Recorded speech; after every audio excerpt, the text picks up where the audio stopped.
Don't you dare. You're not stealing Nora's work again. I froze outside the glass conference room, holding a stack of reports against my chest. Ethan's voice had just echoed loud enough to make the nearby interns look up. My stomach twisted. You're mistaken, came Vanessa's voice, cool and composed, like always.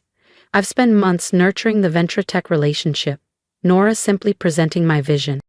I exhaled slowly and stepped inside. Ethan looked both furious and relieved. His navy blazer was wrinkled as usual. Across from him stood Vanessa Clark, our freshly minted regional director. Her pencil skirt and designer heels screamed authority, but her expression was pure calculation. Nora, Ethan said, perfect timing. Tell Vanessa who actually developed the Ventratech proposal. My name is Nora Blake. I'm 34 and have been climbing the ranks at FleetLink Systems, a mid-sized logistics software firm based in Denver, Colorado. We specialize in streamlining supply chain operations, boring to most, but vital to our clients. I started here in 2016, fresh out of Colorado State with a business degree and zero connections. Promotions came slowly, respect took even longer, especially from people like Vanessa. We were just aligning on the Ventratech project, Vanessa said, smoothly shifting tone. I'll need your analysis notes by close of business so I can polish the final pitch. I met her gaze. Calm. Unblinking. It's already finalized, I said. The proposal's tailored around the integrated logistics system I designed after months of direct consultations with their team. Her smile faltered, just for a second. Well, I'll still want to review it thoroughly. This contract is critical. Losing it would be disastrous. I nodded. $60 million, 0 cents over 6 years. I know exactly how important it is. What I didn't say? I'd been chasing this client for nearly 11 months. I'd flown to San Diego 5 times. I'd stayed up more nights than I could count, optimizing every line of code in our system's demo build, identifying gaps in Ventratech's infrastructure, and earning the trust of their decision-makers. As Ethan and I left the room, he muttered, "She's going to try and cut you out of the final presentation. You know that, right?" I gave a tired smile. Let her try. Melissa Graves won't sign anything unless I'm in that room. Vanessa didn't know, and neither did anyone else at FleetLink, that Melissa, the CEO of Ventratech, had been my roommate during undergrad at Colorado State. We shared a shoebox apartment off campus for 2 years, swapping textbooks, ramen recipes, and late-night breakdowns during finals week. We still caught up for brunch whenever she visited Denver. I never used our friendship to win the deal. That would have crossed a line. But it did help me get in the room when it counted. Back at my desk, I spotted an email from our CEO's assistant. Please confirm attendance at tomorrow's executive strategy session at 9 o'clock a.m. My pulse quickened. Something about that subject line made my skin prickle. The executive boardroom was never a place I felt welcome. The walls were glass and the judgment sharper. Everything in there gleamed. The table, the windows, even the people. Denver's skyline sparkled behind them like a stage backdrop. My off-the-rack blazer suddenly felt like armor made of paper. I sat at the far end of the table, surrounded by FleetLink's power players. Mark Denton, our CEO, wore his usual silver tie and analytical expression. Vanessa Clark was seated beside him, already flipping through a leather-bound portfolio like she owned the place. 4 other execs, all male, all polished, barely acknowledged me. "Nora," Mark began, "Vanessa tells me you've led the Ventratech initiative to the final phase." I nodded, opening my notes. "Yes, we're set to sign next Thursday. Full system integration, multi-domain rollout. They verbally committed to a 6-year, $60 million, 0 cents agreement." Mark raised an eyebrow, clearly impressed. "That would be the biggest contract in FleetLink's history. Well done." "Thank you," I replied, pride stirred in my chest, but so did apprehension. Vanessa leaned in. "Of course we do have concerns about scalability and long-term account strategy." I blinked. "The entire proposal is built around their enterprise model. I've worked closely with their IT and logistics divisions. Every gap is accounted for." Vanessa gave a rehearsed smile. "It's not just the tech. A client of that size demands delicate relationship management." My jaw tightened. I'd seen her play this game before, cutting in at the 11th hour to grab the glory. But this time, it wasn't just any deal. I've been managing the relationship for nearly a year, I said, keeping my voice steady. Melissa trusts me. That trust isn't transferable. Melissa, Miss Graves, specifically requested that I oversee the implementation, Vanessa said, with a cool smile that never touched her eyes. Of course, Nora, your foundational work has been exceptional. No one disputed it aloud, but they didn't have to. The quick glances between executives, the way Mark Denton, our CEO, refused to meet my eyes, said everything. We just want to ensure our flagship account gets the most seasoned leadership, Vanessa continued. I'll be stepping in for the final negotiations and contract signing. 6 years. That's how long I'd been with FleetLink. I'd missed birthdays, canceled vacations, and poured myself into a deal that would redefine the company's future. And now, just as we approached the finish line, they were quietly removing me from the picture. Is there a concern about my performance? I asked, voice calm but tight. Mark finally looked at me. Not at all. You've exceeded expectations, Nora. But as we scale, we need to be mindful of the image we present to enterprise clients.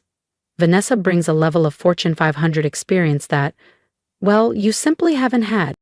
He didn't need to say the rest. Vanessa had a Harvard MBA, a Rolodex full of high-level contacts and polish. I had a CSU degree and a spreadsheet full of wins. Apparently, that wasn't enough anymore. The following week passed in a haze. I smiled when I had to, trained Vanessa on every detail of the Ventratech deal, handed over my files, my insights, even drafted her talking points for Monday's signing. I played the game, even as the sting of betrayal lingered under every breath. Then, Friday afternoon arrived, and with it, a calendar invite from Mark. Another executive session. This one had HR copied. I stared at my screen for a full minute before clicking accept. The boardroom felt colder than usual when I walked in. A single manila folder waited in front of my chair like a final insult. Mark began without preamble. Nora, thank you for your contributions to FleetLink. As you know, we continuously evaluate our organizational structure to prepare for future growth. I stayed silent, listening to the corporate script unravel.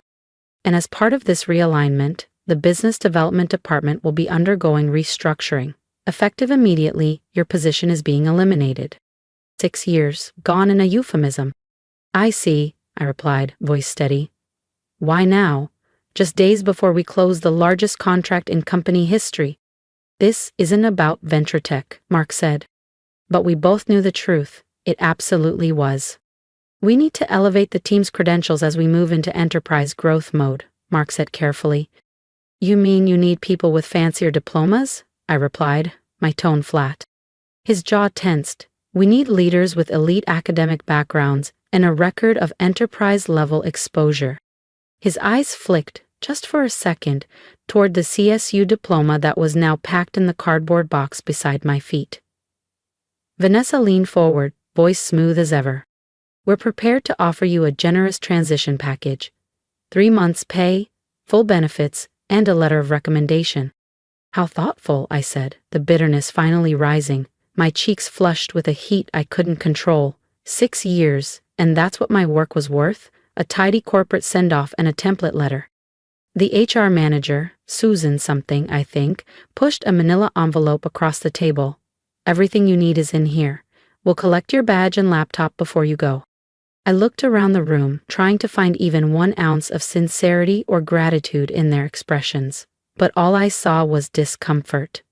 Relief that the hard part was over. Thank you for the opportunity, I said, rising. I kept my voice steady, my chin high. No speech, no breakdown, no begging. Just silence. As I packed up my desk, Ethan lingered by the entrance. His expression was pure disbelief. This is absurd. After Ventratech, after everything? I gently wrapped my framed diploma in bubble wrap. It's fine, Ethan, really. It's not fine you landed a $60 million 0-cents deal, and they fire you before the signing meeting? This is theft. I gave him a small smile as I sealed the last box.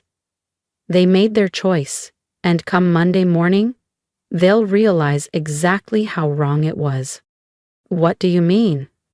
I shut the lid with a quiet snap. Just wait and see. Monday, 9:30 a.m. I was at home in my favorite hoodie, sipping coffee and casually scrolling through job alerts. My phone buzzed. Oh, Melissa Graves, heading into the lion's den. Wish you were here, brunch this weekend to celebrate?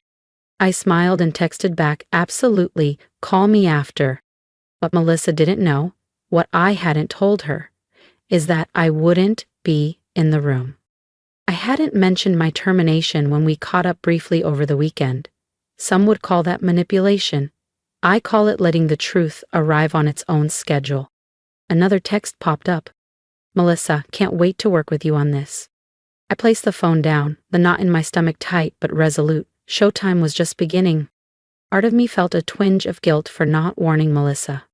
But a much larger part of me wanted Fleetlink to feel the consequences of their own arrogance. Across town, in the company's top-floor executive conference room, Vanessa Clark was probably arranging her slides, smoothing out her blazer, and preparing to smile for the biggest photo op of her career. Mark Denton would already be there, no doubt ready to take credit for the Ventratech deal. They'd both be grinning, basking in what they thought was a guaranteed win, completely oblivious to the storm about to hit. At 10:15 a.m., my phone rang. Ethan? I answered. Hey. Oh my God, Nora, you are not going to believe what just happened.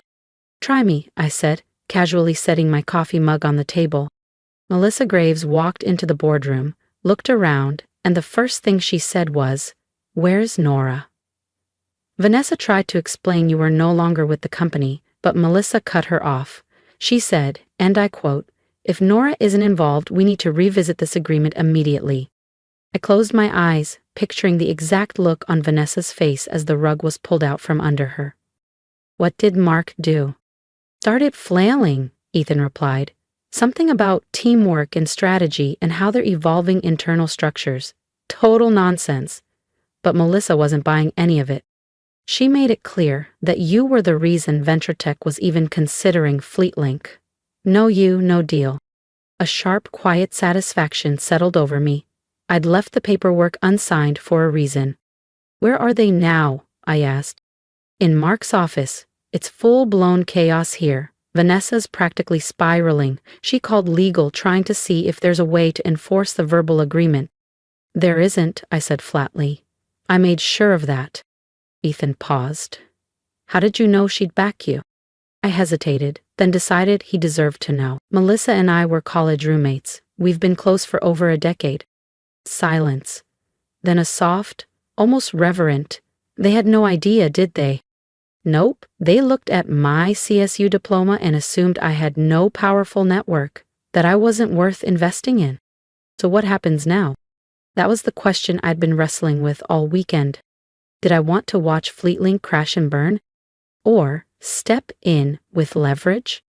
That depends on what they do next, I said. I didn't have to wait long. By 11 o'clock I'm my phone lit up. 3 missed calls from Vanessa. 2 from Mark. I just smiled. And waited. A message came through from an unknown number.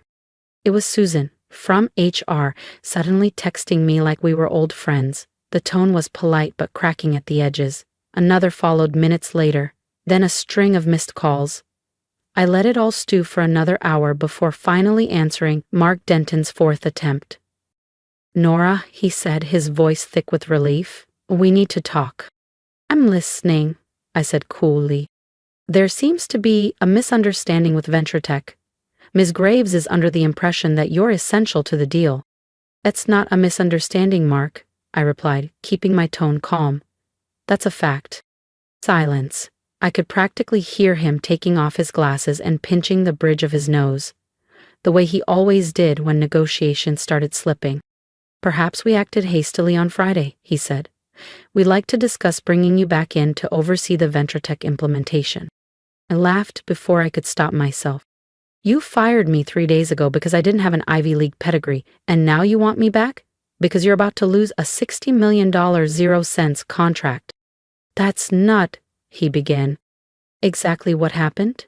Don't bother denying it. Another long silence. What would it take, Nora, he asked finally, to come back and salvage the deal? I had spent the entire weekend wrestling with that question. In the beginning, I imagined myself marching back in with a demands list that included a C-suite title, Vanessa's job, and a public apology. But with distance came clarity. Or I didn't want back in. Not to that place, not under those people. Nothing, I said simply. I'm not coming back. Everyone has a price, he insisted. Name yours. VP? Equity? Name it. This isn't about money or a title, I said. This is about respect. And on Friday, you showed me exactly how little mine meant to you. I'll admit we handled the transition. Transition, I snapped. You fired me, Mark. Days before your company was set to close the biggest deal in its history. Because my degree wasn't from Yale or Stanford. That's not. Save it, I cut in. Call it what it is. Elitism. The line went quiet.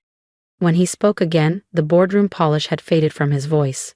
Melissa is threatening to walk. The board is in emergency session this afternoon. We're talking $60 million, 0 cents, Nora. That sounds like a you and Vanessa problem, I said. Maybe your Ivy League connections can help. Nora, please, just come to one meeting. Name your terms. Whatever you want. I paused, then smiled. Good, let's talk. If you've ever been underestimated, if you've ever had to prove your worth to people who only saw your resume, not your resilience, then you already know how satisfying this moment is. And trust me, the best part, it's still coming. Stick around for what happens when Nora walks back into the boardroom, this time on her terms. Hit subscribe so you don't miss it. You'll want to see how this ends. I thought about Melissa sitting in that boardroom, standing up for me while I wasn't even there to defend myself. I thought about all the nights I stayed past midnight while Vanessa was out the door by 5. I thought about the smug remarks about my regional alma mater, the promotions handed to people with shinier degrees but half the results, the endless loop of proving my worth to people who refused to see it. I'll think about it, I finally said to Mark. Not a no, not a yes, just enough to keep the pressure where it belonged. But in the meantime, you should understand something. Melissa doesn't bluff. If she says this deal depends on me, then it does. I ended the call before he could respond. My heart pounded. The phone rang again right away, but I let it go to voicemail. Seconds later, a message from Melissa popped up. These people are unbelievable. They fired you after everything you did to land this account. I'm furious. Call me. Despite everything, I smiled and called her. Nora, she practically shouted, what the hell happened? Why didn't you tell me they let you go? I wanted to see how they'd spin it, I admitted. Whether they'd own it or lie. Well, they tried to sell me some nonsense about restructuring and strategy, but I wasn't buying it. Her voice grew sharper, familiar from our college days when she made up her mind about something. Their arrogance, like I wouldn't notice you were gone. Thank you, I said quietly. You didn't have to stand up for me. Of course I did. You're the only reason we even considered FleetLink. Honestly, their tech isn't the best. We were trusting you to make it work. I hesitated, then asked the question burning in my mind. So, what now? With the contract? Melissa didn't hesitate. That depends on you. If you want me to pull out of the deal, I will. But, I asked, sitting forward. I have another idea. Remember Gregory Wilson, year ahead of us, economics major? Vaguely. He founded Wilson Enterprise Solutions, direct competitor to FleetLink, but way more innovative. They've been trying to land a meeting with me for months. My pulse quickened. Greg's looking for a new business development director, someone who knows logistics software, who's got real industry relationships. She paused. Sound like anyone you know? You want me to go work for FleetLink's competitor? I asked. I want you to interview with them, she said with a grin in her voice. What happens after that is entirely up to you. But yes, Melissa said, if you took the job, and if Wilson's platform meets our needs, I'd be very open to a partnership. Everything snapped into place like puzzle pieces finally clicking. I could join a rising competitor, bring Ventratech with me, and show FleetLink exactly what they'd cast aside. It was the perfect kind of revenge. Quiet, clean, and entirely professional. Send me Greg's contact info, I said without hesitation. Already did. Melissa replied, a grin in her voice. He's expecting your call. 3 hours later, I was seated at a cozy downtown Denver cafe across from Gregory Wilson, founder and CEO of Wilson Enterprise Solutions. He was younger than I expected, late 30s maybe. Exuding the kind of drive that only comes from building something on your own. Melissa speaks very highly of you, he said, after we exchanged greetings. Says you're the most client-focused person she's ever worked with. I believe in relationships over transactions, I replied. Tech evolves, trust does. For the next hour, we dug into everything. His company's roadmap, my background, the shifting landscape of logistics software. Unlike my first interviews at FleetLink, Greg didn't ask a single question about where I went to school. He cared about results, strategy, real value. Here's where we stand, he said finally, leaning in. We're still smaller than FleetLink, but we're growing, fast. Our platform's stronger, more flexible, cloud-netted, better interface. What we don't have yet is someone who can take us enterprise level. Someone with relationships, someone who understands the field, I said. He nodded. Exactly. I'll be direct, Nora. I want to bring you on. Business Development Director. Report to me. You'd have full autonomy over your strategy, equity in the company, and a salary that'll make FleetLink's offers look like pocket change. I blinked. That's quite a pitch. Greg just smiled. I invest in talent. Melissa says you're the real deal. The fact FleetLink let you go? Their mistake. My opportunity. For the first time since the layoff, I felt something real. Not just relief, but pride. I like your approach, Greg. When would you want an answer? How about right now, he said with a playful spark. I laughed. Tempting. But I'd like to see the formal offer first. That said, I'm very interested. Fair enough, he said, standing and extending his hand. You'll have it before the end of the day. We shook hands. My phone buzzed. Another call from Mark Denton. And I didn't answer. But yes, Melissa said, if you took the job, and if Wilson's platform meets our needs, I'd be very open to a partnership. Everything snapped into place like puzzle pieces finally clicking. I could join a rising competitor, bring VentureTech with me, and show FleetLink exactly what they'd cast aside. It was the perfect kind of revenge, quiet, clean, and entirely professional. Send me Greg's contact info, I said without hesitation. Already did, Melissa replied, a grin in her voice. He's expecting your call. 3 hours later, I was seated at a cozy downtown Denver cafe across from Gregory Wilson, founder and CEO of Wilson Enterprise Solutions. He was younger than I expected, late 30s, maybe, exuding the kind of drive that only comes from building something on your own. Melissa speaks very highly of you, he said after we exchanged greetings. Says you're the most client-focused person she's ever worked with. I believe in relationships over transactions, I replied. Tech evolves, trust does. For the next hour, we dug into everything. His company's roadmap, my background, the shifting landscape of logistics software. Unlike my first interviews at FleetLink, Greg didn't ask a single question about where I went to school. He cared about results, strategy, real value. Here's where we stand, he said finally, leaning in. We're still smaller than FleetLink, but we're growing, fast. Our platform's stronger, more flexible, cloud-native, better interface. What we don't have yet is someone who can take us enterprise level. Someone with relationships, someone who understands the field, I said. He nodded. Exactly. I'll be direct, Nora. I want to bring you on. Business Development Director. Report to me. You'd have full autonomy over your strategy, equity in the company, and a salary that'll make FleetLink's offers look like pocket change. I blinked. That's quite a pitch. Greg just smiled. I invest in talent. Melissa says you're the real deal. The fact FleetLink let you go? Their mistake. My opportunity. For the first time since the layoff, I felt something real. Not just relief, but pride. I like your approach, Greg. When would you want an answer? How about right now, he said with a playful spark. I laughed. Tempting, but I'd like to see the formal offer first. That said, I'm very interested. Fair enough, he said, standing and extending his hand. You'll have it before the end of the day. We shook hands. My phone buzzed. Another call from Mark Denton. I didn't answer. I silenced the call without even checking the screen.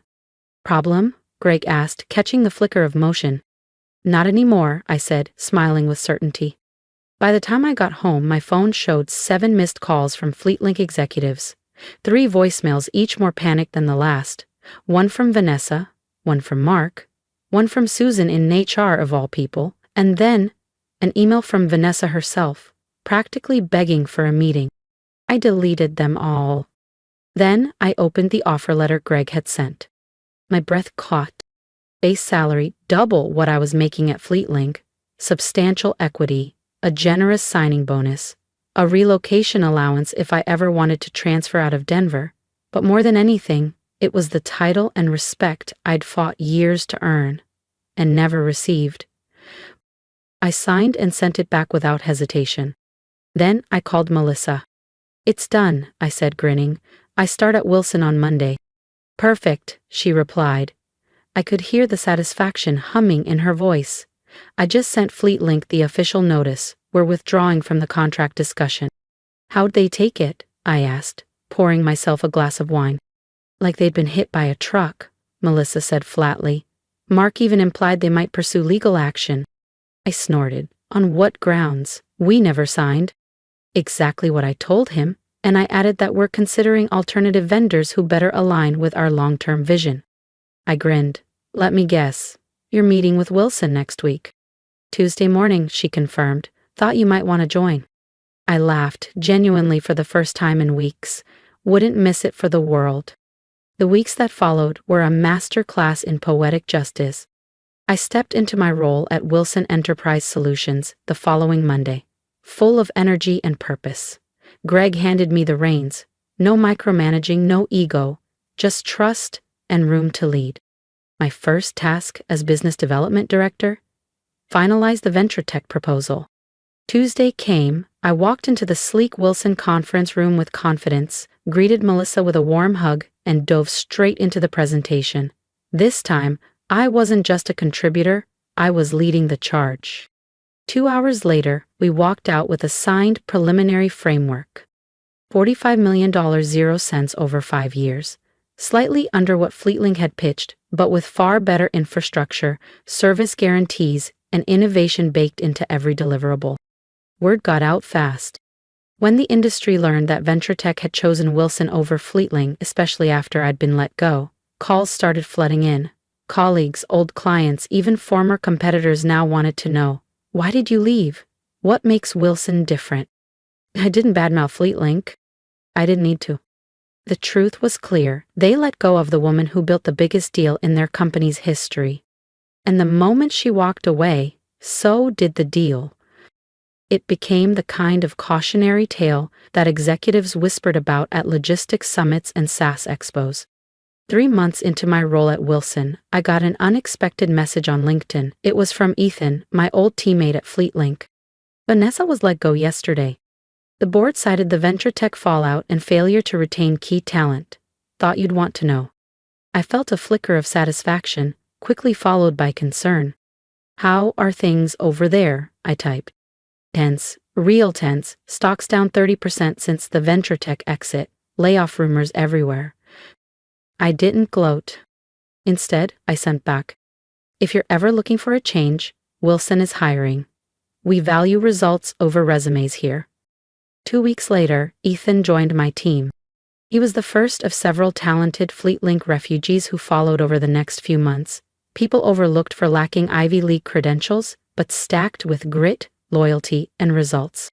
1 year after my not-so-graceful firing, Wilson Enterprise Solutions had grown 150%. Our client portfolio now included 3 of FleetLink's former flagship accounts including VentureTech. My team? 15 strong and growing, a vibrant mix of backgrounds, degrees, and ideas. People who'd been told no one too many times, and were now turning that rejection into revenue. I had just wrapped up our quarterly strategy session when my assistant buzzed. Greg wants to see you. I found him in his office, leaning over performance projections with a rare grin. Board meeting go well? I asked, sliding into the chair across from him. Greg looked up, eyes bright. Very. We're on pace to surpass FleetLink in market share by Q3. That's ahead of forecast. It is, and a lot of that is because of you. He slid a folder across his desk. Which is why I wanted you to see this first. Inside was a draft press release. My name? Chief Revenue Officer. Effective immediately. Greg, I don't know what to say. Say yes, he said simply. You earned it. You rebuilt this division, brought in high performers, and signed clients we couldn't even get in the door with before. I smiled, thinking about the glass-walled boardroom at FleetLink and how far I'd come. Then yes, absolutely. As I walked back to my new corner office, my phone buzzed with a text. Melissa, have you seen the news about FleetLink? I hadn't. A quick search gave me the headlines. FleetLink announces strategic restructuring after revenue slide. CEO Mark Denton to step down. Company seeks acquisition partner. No gloating, no malice. Just a quiet sense of vindication. They chose pedigree over performance, optics over loyalty, flash over foundation, and the market corrected them. That evening, I glanced at the framed Colorado State University diploma hanging above my desk. I smiled. Because success isn't about where you start. It's about where you refuse to stop. If you've made it to the end, thank you. Not just for watching, but for seeing me. For years I was overlooked, judged by my degree, ignored in boardrooms, dismissed by people who never saw the work behind the wins. But I've learned something I hope you carry with you. You don't need fancy credentials to be powerful. You just need to believe in your value and never stop showing up. If you've ever been underestimated, passed over, or told you weren't enough, drop a comment below. Tell me your story. I want to hear from people like you, people like me. And if this journey struck a chord, hit subscribe. Not for the drama, but to remind yourself that your success doesn't have to look like theirs. It just has to be yours. Because sometimes the best revenge is building something they can't ignore. And I promise, you can.